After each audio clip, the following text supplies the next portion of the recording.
En las remotas tierras altas del norte de Etiopía, donde antiguos monasterios se aferran a las laderas como nidos de águila, un hallazgo ha sacudido los cimientos mismos de la historia cristiana.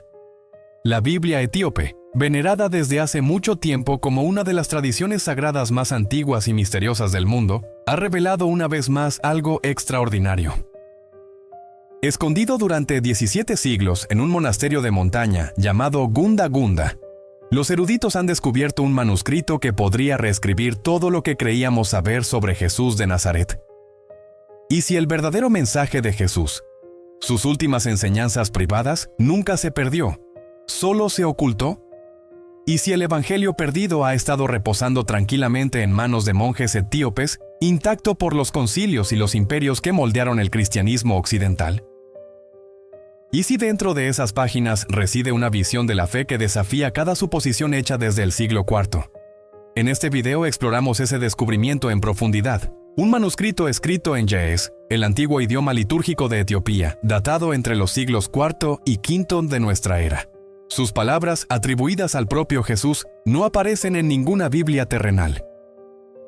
Hablan de un reino interior, una chispa divina dentro de cada alma humana, y de una discípula que lo comprendió más profundamente que ninguna otra, María Magdalena. Mientras seguimos el rastro desde los acantilados tallados por el viento de Tigray hasta los tranquilos archivos de Addis Abeba, verá cómo esta revelación une la arqueología, la teología y el anhelo humano atemporal.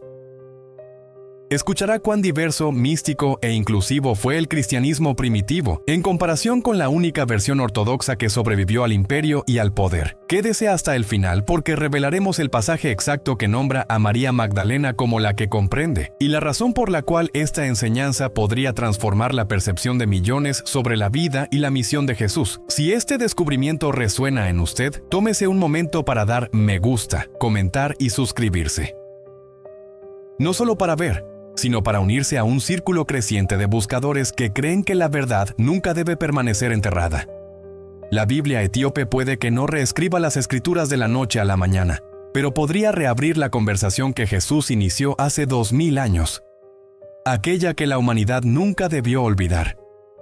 En lo alto de las tierras altas grises de té del norte de Etiopía, las nubes se aferran a las crestas de las montañas como velos de incienso. Monjes con túnicas blancas trepan por estrechos senderos de piedra desgastados por 1000 años de pasos, y dentro de un monasterio, Gunda Gunda, un zurrón de cuero sellado durante generaciones, fue abierto a finales de 2023. Lo que yacía dentro encendería uno de los debates más extraordinarios en la erudición bíblica moderna. Dentro había un manuscrito escrito en Ge'ez, Etiopía, en pergamino tan fino como la piel, ennegrecido por siglos de humo de vela. Sus primeras líneas, meticulosamente copiadas a mano con una precisión que parecía caligrafía, llevaban un título que pocos habían visto: Los dichos ocultos del Maestro a sus elegidos sobre el reino interior. Esas palabras solas helaron la sangre del Dr. Alamayu Basune, paleógrafo de la Universidad de Addis Abeba, quien había pasado 3 años catalogando textos antiguos en todo el país. Había abierto cientos de manuscritos, evangelios, homilías, himnos, pero nunca uno que afirmara registrar las enseñanzas privadas finales de Jesús a su círculo íntimo. A primera vista parecía imposible. Como un texto tan temprano, datado entre los siglos IV y V de nuestra era, ¿podría haber escapado a la atención de todos los historiadores? Pero Etiopía, a diferencia de Europa, se había mantenido como una fortaleza de preservación. Mientras los monasterios de Roma y Constantinopla eran saqueados, quemados o reescritos, las tierras altas de Etiopía se convirtieron en una bóveda natural para la memoria sagrada. Su aislamiento, protegido por montañas y el tiempo, lo convirtió en un arca viviente, el arca de las palabras perdidas. El descubrimiento no fue un accidente. Durante décadas, los eruditos sospecharon que las bibliotecas monásticas de Etiopía contenían obras olvidadas del cristianismo primitivo. El investigador belga Gerard Gerrit escribió una vez: si los desiertos de Egipto nos dieron los rollos del Mar Muerto, las montañas de Etiopía hablarán algún día. Ahora habían hablado. Según el propio prólogo del manuscrito, el texto registra a Jesús hablando con sus discípulos más cercanos durante las horas previas a su arresto, no a las multitudes, no en parábolas, sino en un diálogo íntimo. Un pasaje se lee como un susurro de otro mundo. Buscáis a Dios en templos y en señales. Pero os digo la verdad, el reino está dentro de vosotros y despierta cuando recordáis lo que sois. Esas palabras no se encuentran en ningún evangelio canónico. Hacen eco de fragmentos del Evangelio de Tomás y de escritos místicos que la Iglesia luego declaró heréticos. Sin embargo, aquí estaban, preservados en un monasterio intacto por la política romana, copiados generación tras generación por monjes etíopes que creían que estaban salvaguardando la luz misma. Lo que hace que el momento sea aún más notable es el momento. El manuscrito probablemente surgió poco después del Concilio de Nicea en el año 325 de nuestra era, cuando el Imperio Romano comenzó a imponer la unidad doctrinal. En esa época, cientos de voces cristianas rivales fueron silenciadas, evangelios prohibidos, enseñanzas quemadas, pero lejos del alcance del decreto imperial, el cristianismo etíope se desarrolló por su propio camino, traduciendo y preservando textos que se habrían perdido en otros lugares. De pie en el tenue scriptorium, el doctor Basune habría susurrado: 17 siglos y todavía respira. Sus palabras capturaron el asombro de un descubrimiento que une fe e historia, devoción y duda. Para los monjes etíopes, esto no era solo un documento. Era un eco sagrado, una continuación de una conversación que nunca había terminado realmente. Entonces, ¿qué contiene exactamente este manuscrito? ¿Y por qué desafía no solo nuestra comprensión del mensaje de Jesús, sino la forma misma en que el cristianismo se convirtió en una institución? En el próximo capítulo descenderemos más profundamente en la historia de Etiopía. Cómo la geografía, la leyenda y la fe conspiraron para proteger la biblioteca más misteriosa del mundo. Cuando miras un mapa, Etiopía parece casi escondida a simple vista, una meseta escarpada rodeada de desiertos, montañas y tiempo. Pero si la historia tuviera una bóveda, aquí es donde se construiría. La geografía de Etiopía no solo moldeó su cultura, se convirtió en la razón por la que el cristianismo sobrevivió aquí en una forma más antigua, más pura y más diversa que en cualquier otro lugar de la tierra. En el libro de los Hechos, se nos dice que poco después de la muerte de Jesús, Felipe el Evangelista bautizó a un funcionario etíope, un eunuco real de camino a casa desde Jerusalén. Ese pequeño detalle casi efímero resultaría monumental. Según la tradición cristiana etíope, ese funcionario llevó la nueva fe hacia el sur al reino de Aksum, una de las grandes civilizaciones del mundo antiguo. Para el siglo IV, el rey Esana hizo del cristianismo la religión estatal décadas antes que Roma lo hiciera oficialmente. Y a partir de ese momento, Etiopía se convirtió en un museo viviente del pensamiento cristiano primitivo. Pero a diferencia de Roma o Bizancio, Etiopía se desarrolló en soledad, encajada entre vastos desiertos y rutas comerciales controladas por musulmanes. Creció separada de las luchas teológicas que consumían el Mediterráneo. Ningún ejército romano marchó aquí. Ningún edicto imperial dictó qué evangelios eran aceptables. La fe aquí fue moldeada por monjes, no por emperadores, por piedra y silencio, no por catedrales y concilios. Imagina el monasterio de Debre Damo, encaramado en un acantilado de 15 metros al que los visitantes deben escalar usando una cuerda de cuero. Su biblioteca, custodiada por el viento y la altitud, guarda manuscritos que nunca han sido completamente catalogados. O la Libela, la Nueva Jerusalén, donde 11 iglesias fueron talladas directamente de la roca viva en el siglo XII. Cada una catedral cincelada en la fe misma. Estos lugares no son solo sitios históricos.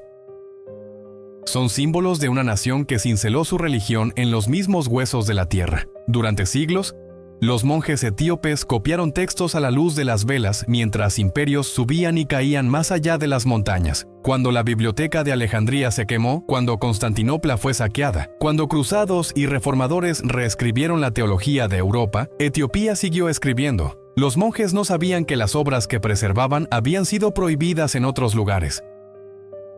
Solo sabían que esas palabras eran santas.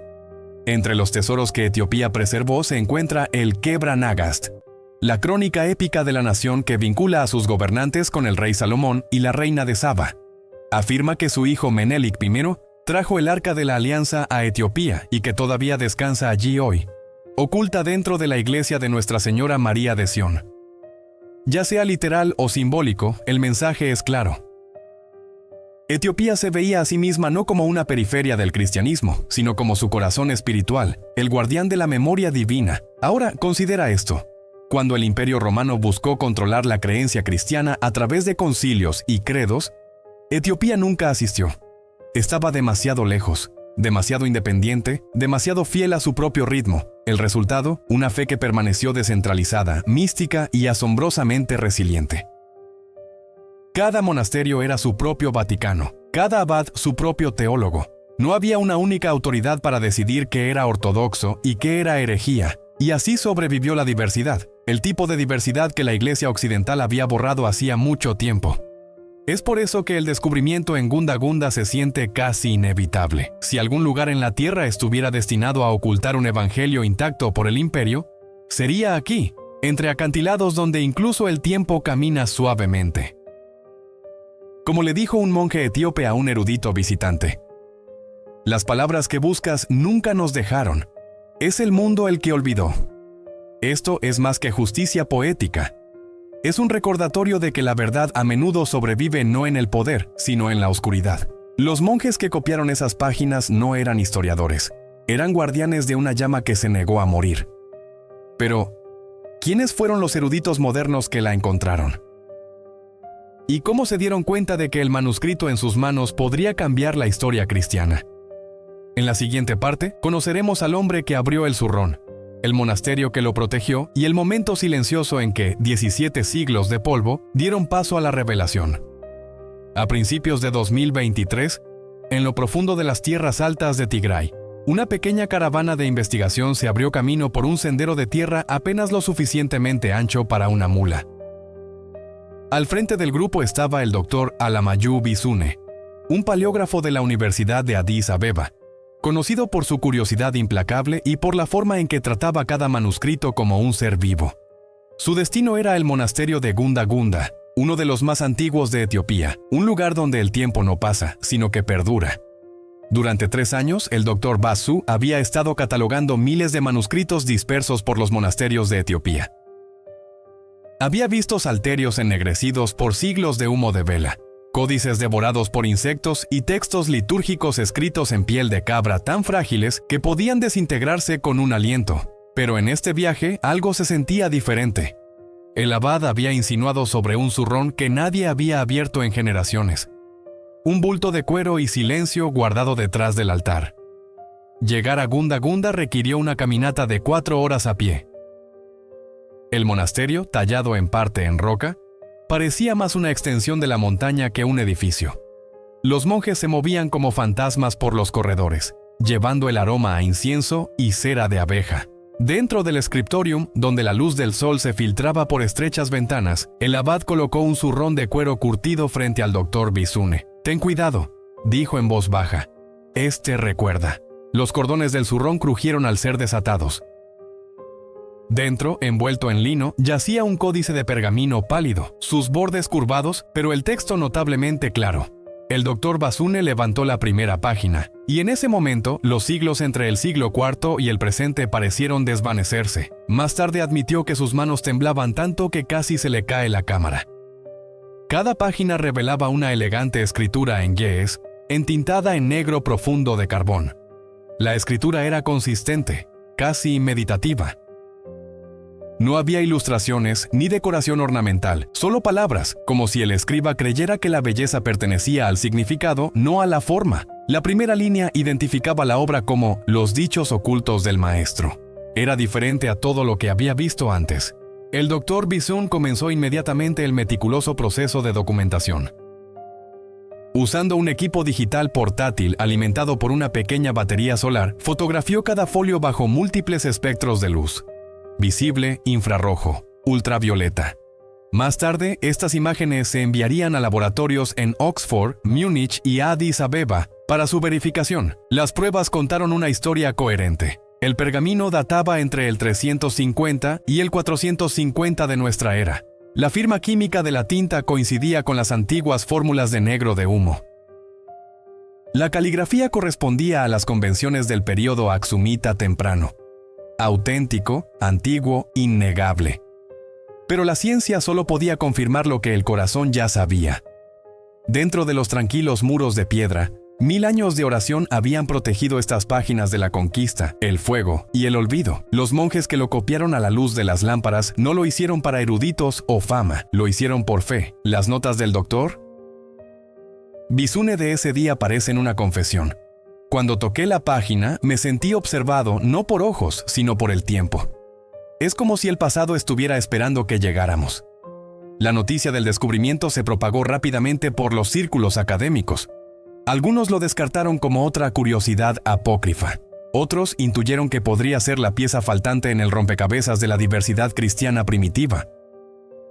La Iglesia Ortodoxa etíope, cautelosa por experiencias pasadas de saqueo extranjero, permitió solo el acceso digital para estudio. Sin embargo, incluso esas imágenes digitales fueron suficientes para sacudir suposiciones que habían estado vigentes durante 17 siglos.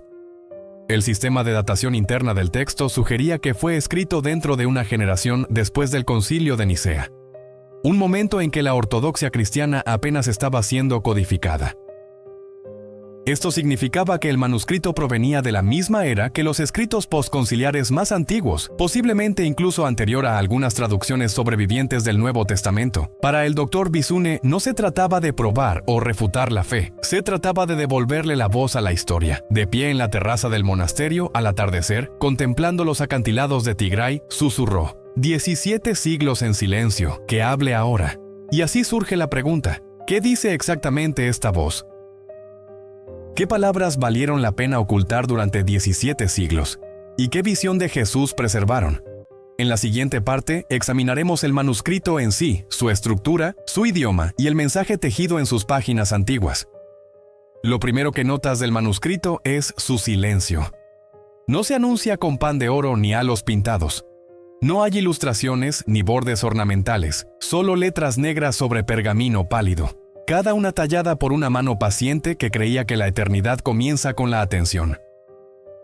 El Dr. Alamayu Bizune lo llamó el milagro más humilde que he visto jamás. El códice consta de 47 folios, o 94 páginas, encuadernadas en una cubierta de cuero de cabra curtido, oscurecido por siglos de manipulación. El pergamino es liso pero de grosor irregular, un sello distintivo de la artesanía aksumita temprana. A lo largo de los márgenes, tenues manchas de dedos revelan dónde generaciones de monjes pasaron las mismas páginas.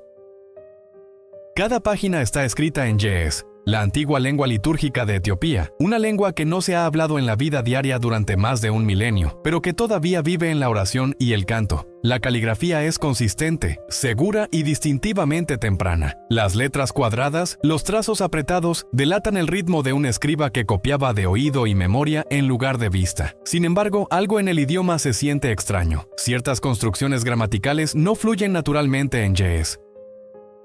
Las frases terminan donde no deberían. Las frases parecen prestadas. Los lingüistas reconocieron de inmediato las huellas de la traducción. La sintaxis apuntaba hacia atrás, al griego o al arameo. En otras palabras, esto no era una composición original en Ge'ez. Era una traducción de una fuente mucho más antigua. Ese detalle importa. Coloca el manuscrito no como una curiosidad medieval, sino como una ventana a los debates teológicos del siglo IV.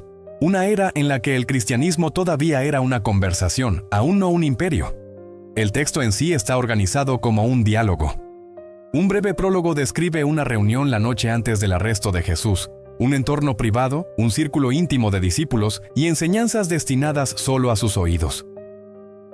Lo que sigue se lee como una transcripción de esa conversación final. Preguntas y respuestas, reflexión y respuesta.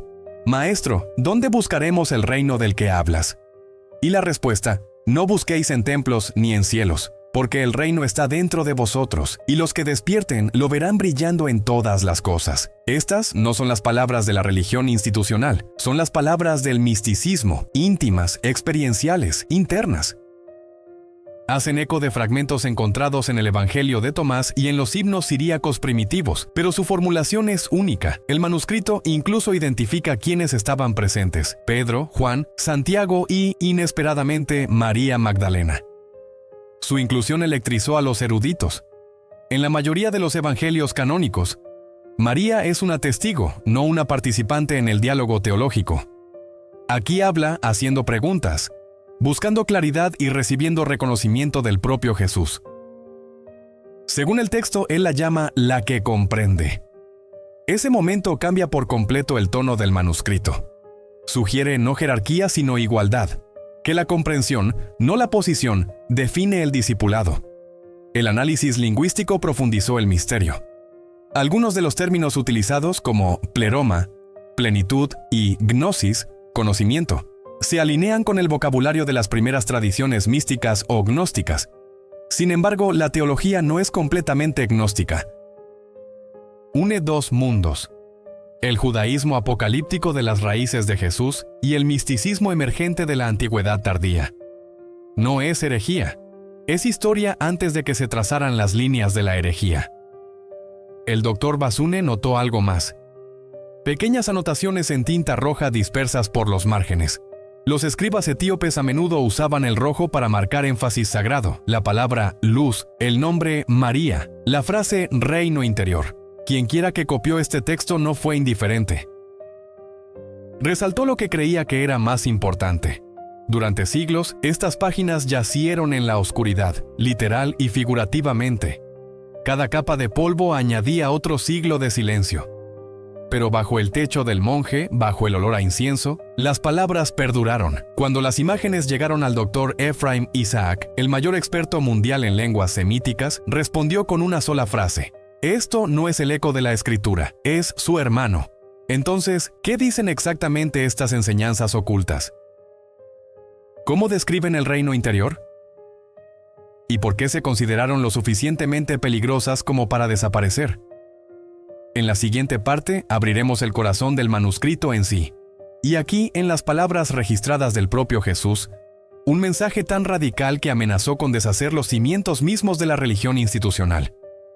Si hay una frase que pudiera resumir todo el manuscrito etíope, serían estas 5 palabras: el reino está dentro de vosotros. Aparecen no como metáfora, sino como revelación repetida, ampliada, iluminada desde todos los ángulos. Según el texto, este fue el mensaje central de Jesús a sus seguidores más cercanos durante sus últimas horas antes del arresto. No una promesa de un cielo futuro, no una profecía de un reino externo, sino una llamada a despertar lo que él llamó la luz que ya arde dentro de ti. Imagina escuchar esas palabras en una cámara iluminada por velas, rodeada de silencio y miedo. Los discípulos preguntan cómo sabrá el mundo que el reino ha llegado, y Jesús responde: el reino no viene con señales observables. No busquéis aquí ni allá, porque he aquí, el reino de Dios está dentro de vosotros. Esa línea familiar del Evangelio de Lucas, capítulo 17, versículo 21, se convierte en la semilla de una teología completamente diferente.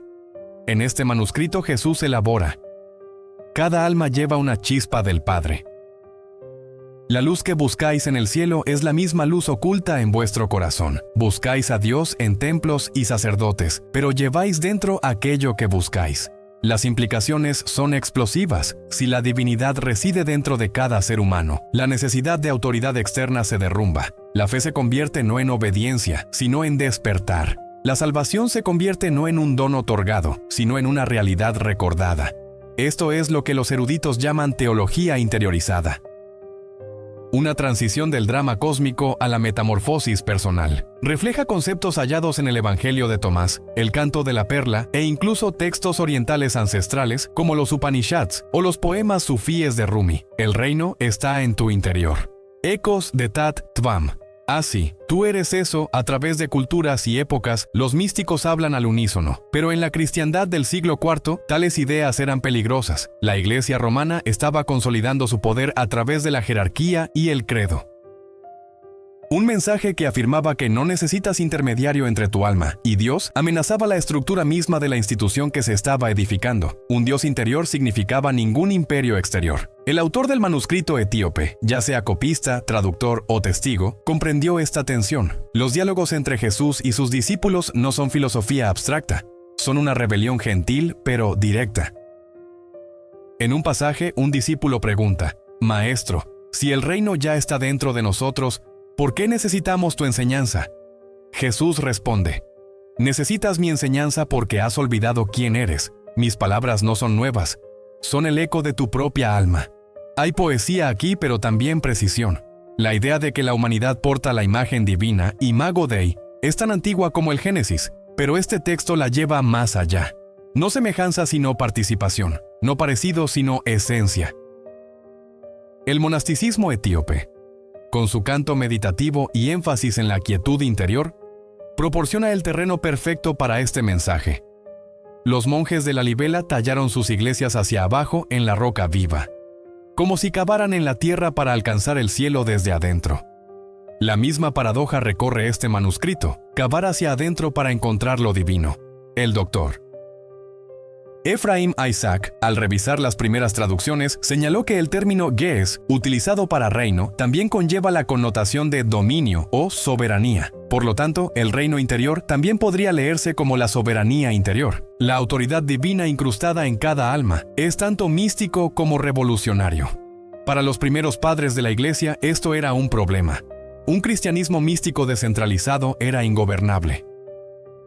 Una fe de almas autorrealizadas no podía ser organizada por decreto imperial, y así enseñanzas como estas fueron marginadas, condenadas u olvidadas silenciosamente, excepto en lugares como Etiopía, donde la mano de ningún emperador podía alcanzar. Lo que emerge de estas páginas no es una herejía, sino un espejo que muestra un Jesús que habla al corazón, no a la jerarquía, un maestro que no exige adoración, sino recuerdo.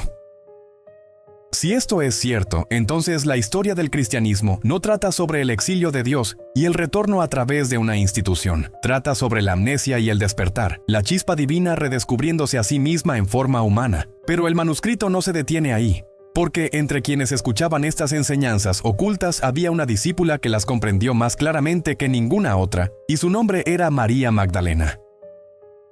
En la próxima parte seguiremos su voz a través de estas páginas ancestrales, la mujer a la que Jesús llamó la que comprende y por qué su presencia redescubierta podría reescribir la historia de la fe misma. Su nombre aparece inesperadamente en el manuscrito etíope, no como una observadora a distancia, sino como una voz dentro del círculo íntimo. María, llamada la que comprende, es un momento de revolución silenciosa. Durante casi 2000 años, la Iglesia Occidental ha contado una historia diferente. Una que redujo a María Magdalena a una pecadora redimida, una penitente arrodillada a los pies de Cristo. Pero en estas páginas ancestrales, ella se para junto a Pedro y Juan, cuestionando, interpretando e involucrando a Jesús en un diálogo de iguales. La escena se desarrolla a la tenue luz de la tarde. Un discípulo pregunta sobre el reino venidero profetizado por los profetas, un dominio donde los elegidos de Dios gobernarían las naciones. María habla antes que nadie. Maestro, hablas de un reino interior, pero el profeta habló de un reino que ha de venir. ¿Cómo pueden ser lo mismo? Jesús responde con paciencia y paradoja. Los profetas vieron a través de un cristal oscuro. Hablaron de la luz, pero confundieron su reflejo con la forma. El reino que vieron no era de tronos y ciudades, sino de corazones iluminados. Tú, María, ves con tu alma y por lo tanto comprendes. Es esta línea la que los eruditos creen que inspiró el título del manuscrito, los dichos ocultos del Maestro a sus elegidos concernientes al reino interior. Para el copista que lo preservó, María no estaba simplemente presente, era fundamental, representa al discípulo despierto, la encarnación de la visión interior. Esta representación resuena con otros textos cristianos tempranos, enterrados durante siglos y redescubiertos solo en la era moderna. El Evangelio de María, encontrado en Egipto en 1896, la muestra consolando a los otros discípulos después de la muerte de Jesús. Pedro duda de su autoridad diciendo, ¿realmente habló en privado con una mujer? Y Leví lo reprende. Si el Salvador la hizo digna, ¿quién eres tú para rechazarla? El Evangelio de Felipe va más allá, llamándola su koinos, su compañera o socia, y declarando que la amaba más que a todos los discípulos. Estos textos fueron desestimados como heréticos en el siglo IV, no porque carecieran de autenticidad, sino porque desafiaban la jerarquía. Una mujer que enseña, interpreta y lidera es una amenaza para el patriarcado en cualquier siglo. El manuscrito etíope confirma que tales memorias sobrevivieron lejos de los centros de control eclesiástico. Aquí María no es marginada, es magnificada. Ella hace las preguntas más difíciles y recibe las respuestas más profundas. Cuando los discípulos flaquean, ella los estudia. Cuando surge la confusión, ella habla claridad. Y en un pasaje luminoso, Jesús declara: el Espíritu no conoce división entre hombre y mujer. Lo que nace de la luz regresa a la luz, no a la costumbre. Quienes tengan oídos para oír, oigan, ya sea hombre o mujer. Ese verso solo habría sido suficiente para alarmar a los patriarcas del siglo IV. Socava el fundamento mismo de la autoridad sacerdotal. Proclama la igualdad, no como un principio moral, sino como una ley espiritual.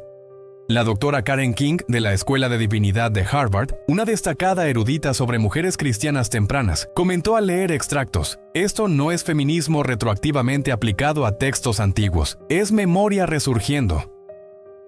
El manuscrito etíope no inventa la autoridad de María, la recuerda. La implicación más profunda es aún más sorprendente. Si María estuvo entre las confiadas con las últimas enseñanzas de Jesús, si fue reconocida como la que comprende, entonces toda la narrativa del liderazgo cristiano temprano debe ser reescrita. La supresión de los roles de las mujeres no fue un diseño divino, fue evolución política. El cristianismo etíope, menos centralizado y más monástico, permitió que tales memorias persistieran en ciertas liturgias rurales. María Magdalena todavía es venerada, no como una pecadora arrepentida, sino como María la Sabia. Los monjes de Gondar, sin saberlo, habían preservado una versión de la fe que Roma había borrado. A la luz de las velas de ese antiguo monasterio, su voz se alza de nuevo después de 17 siglos de silencio. Serena, curiosa, intrépida, no pide permiso sino comprensión. Y a través de ella, el manuscrito se convierte en más que un artefacto. Se convierte en una corrección, una restauración entre lo divino masculino y lo femenino. Pero el manuscrito no se detiene en la redefinición del discipulado. Su siguiente revelación confronta algo aún más profundo, el significado de la cruz misma. En la siguiente parte, descubriremos cómo este antiguo texto etíope reencuadra la crucifixión, no como una transacción por el pecado, sino como un mapa para la transformación. La crucifixión siempre ha estado en el centro de la creencia cristiana. La imagen de un hombre clavado en madera sufriendo por los pecados del mundo. Durante siglos, los teólogos lo llamaron expiación, una transacción divina en la que Jesús soportó el castigo que la humanidad merecía. Es la piedra angular del cristianismo occidental. Pero el manuscrito etíope cuenta una historia diferente. En sus párrafos tranquilos y deliberados, Jesús habla no de sustitución, sino de transformación. Según este texto, Él no muere en lugar de la humanidad. Él camina el camino por delante de la humanidad para mostrar lo que cada alma finalmente debe enfrentar. La copa que yo bebo, registra el manuscrito que Él dice: vosotros también beberéis, pues ninguna alma puede escapar del fuego de su propia purificación. No sufro para que vosotros no tengáis que sufrir. Sufro para mostraros que el sufrimiento, cuando se abraza con comprensión, se convierte en la puerta al despertar. Ese único pasaje da un vuelco a siglos de doctrina. Reemplaza el miedo con la invitación, la culpa con el crecimiento. Aquí la cruz no es pago, es proceso. Es la intersección entre el dolor humano y el propósito divino, donde lo finito se encuentra con lo infinito y descubre que nunca estuvieron separados. Esto resuena a través de otros escritos cristianos tempranos. En el Evangelio de Judas, Jesús se ríe cuando los discípulos realizan sacrificios rituales, diciendo que malinterpretan su significado. En el Tratado sobre la Resurrección, encontrado en Nag Hammadi, el autor escribe: ya tenéis la resurrección, ¿por qué no la ejercéis? El manuscrito etíope pertenece a esta misma corriente, un río de cristianismo místico que entendió la salvación no como escape, sino como despertar interior. Un discípulo en el texto pregunta directamente a Jesús: Maestro, si tomas sobre ti nuestra carga, ¿qué nos queda? Y Jesús responde: aún debéis alzar vuestra propia cruz, pues la cruz no es madera, es el lugar de encuentro del dolor y la comprensión. Llevadla y encontraréis la vida. Para los teólogos del siglo IV, esta enseñanza era intolerable. Si la muerte de Jesús no fue un sacrificio sustitutorio, toda la maquinaria de sacerdocio y ritual perdía su necesidad. La salvación ya no dependería de los sacramentos administrados por el clero. La gracia ya no sería una mercancía dispensada por la institución. Sería inmediata, interior, personal. El lenguaje del manuscrito refuerza esta radical simplicidad. Utiliza el término yes metanoia, a menudo traducido como arrepentimiento, pero en contexto significa cambio de mente o cambio de conciencia. En el texto etíope, Jesús llama repetidamente a sus seguidores a la metanoia, como una transformación interior, no como un acto de penitencia. No os arrepintáis como se arrepiente el mundo, dice. porque la pena que mira hacia atrás solo ve sombra. El arrepentimiento que mira hacia adentro encuentra la luz que nunca se fue. Es una teología que se siente casi budista en su énfasis en el despertar, pero inconfundiblemente cristiana en su corazón. En esta visión, la salvación no es algo que se te hace por intervención divina, es algo que tú descubres a través del recuerdo divino. Los monjes etíopes habrían entendido esto instintivamente. Su espiritualidad no estaba moldeada por las metáforas legales de Roma, sino por la participación mística, la oración como unión, no como transacción. Cuando cantaban en Ge'ez, su objetivo no era la persuasión, sino la alineación. La cruz para ellos no era castigo, era patrón, lo horizontal del sufrimiento humano cruzando lo vertical de la conciencia divina. El doctor Ephraim Isaac comentó una vez, en Etiopía el crucifijo no termina con agonía, termina con iluminación. Ese sentimiento podría servir como resumen de todo este texto, y sin embargo el manuscrito va aún más allá. En sus secciones finales, Jesús advierte a sus seguidores de lo que vendrá, cómo su mensaje será distorsionado, cómo las instituciones se levantarán en su nombre para construir muros donde Él los derribó. Después de que me vaya, dice, algunos pretenderán hablar por mí que no entienden mis palabras. Harán rituales de lo que di como espíritu vivo. Construirán templos cuando enseñé que cada corazón es un templo. Es una profecía escalofriante y una que la historia cumplió con escalofriante precisión. Pero, ¿cómo ocurrió esa transformación? ¿Cómo el movimiento vivo del cristianismo primitivo se endureció hasta convertirse en imperio, credo y control? En la próxima parte descubriremos cómo el poder, la política y el miedo silenciaron la diversidad y cómo las montañas de Etiopía mantuvieron vivas esas voces prohibidas en silencio. Cuando los imperios escriben la historia, rara vez dejan espacio para el misterio. Para el siglo IV, el cristianismo se había transformado de un movimiento de buscadores en una institución de poder. El emperador romano Constantino necesitaba unidad, no diversidad. Y el Concilio de Nicea en el 325 después de Cristo le dio exactamente eso: un credo, un canon, una forma correcta de creer. Todo lo demás fue etiquetado como herejía y ordenado destruir. Los textos que enfatizaban el despertar personal, la sabiduría femenina o lo divino interior, fueron quemados o enterrados. Los monjes que se negaron a cumplir, escondieron sus pergaminos en jarras, los sellaron en cuevas o los llevaron a través de desiertos a los confines más remotos del mundo conocido. Algunos huyeron a Egipto y dejaron atrás la biblioteca de Nag Hammadi. Otros escaparon al norte, dándonos los rollos del Mar Muerto. Pero una corriente de esa antigua corriente ininterrumpida continuó fluyendo hacia el sur, hacia las montañas de Etiopía. Aquí, fuera del alcance de los emperadores, el cristianismo permaneció indómito. Los monjes etíopes continuaron copiando textos mucho después de que fueran condenados en otros lugares. No sabían que estas palabras estaban prohibidas, solo que eran santas, y así, generación tras generación, preservaron lo que el mundo olvidó. Es por eso que el redescubrimiento en Gunda Gunda importa tan profundamente. No es solo una curiosidad arqueológica, es el regreso de una voz que la historia intentó borrar. Una voz que habla de amor en lugar de miedo, de igualdad en lugar de jerarquía y de transformación en lugar de transacción. En uno de los dichos finales del manuscrito, Jesús ofrece una advertencia que ahora se lee como una profecía cumplida. En los días venideros discutirán sobre mi nombre y se dividirán por mis palabras.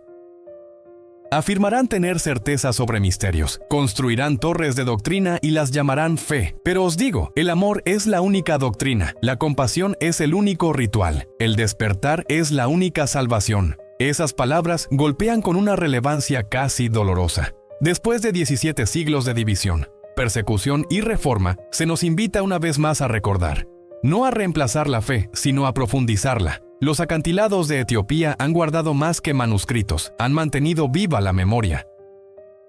Dentro de bibliotecas de piedra donde duermen los murciélagos y parpadean las velas de cera, los monjes aún cantan en Ge'ez los mismos himnos cantados cuando estas páginas fueron copiadas por primera vez. La tecnología ahora nos permite digitalizar sus voces, traducir sus palabras, traer evangelios ocultos a la luz global. Nos encontramos quizás al borde de una nueva reforma, no de protesta, sino de redescubrimiento. Un tiempo en el que la creencia y la erudición, el misticismo y la razón puedan caminar juntos de nuevo. un tiempo en el que el Jesús olvidado, el Maestro del reino interior, pueda finalmente ser escuchado junto al Cristo del imperio. Si has llegado hasta el final de esta historia, eres parte de ese redescubrimiento. Tu curiosidad, tu voluntad de mirar más profundamente te convierten en un guardián de la verdad, al igual que aquellos monjes etíopes fueron guardianes de la tinta y la luz. Entonces, ¿qué sucede después? El manuscrito de Gunda Gunda es solo el principio. Decenas de miles de códices intactos aún descansan en los monasterios de Etiopía esperando hablar. ¿Qué otros evangelios podrían aún estar ocultos? ¿Qué otras voces surgirán del polvo? Quédate con nosotros mientras continuamos descubriéndolos. Suscríbete y comenta desde dónde estás viendo y únete a nuestro círculo global para que nunca permanezcan enterrados. Porque las montañas de Etiopía han susurrado durante 17 siglos y ahora, por fin, el mundo está lo suficientemente silencioso para oírlos.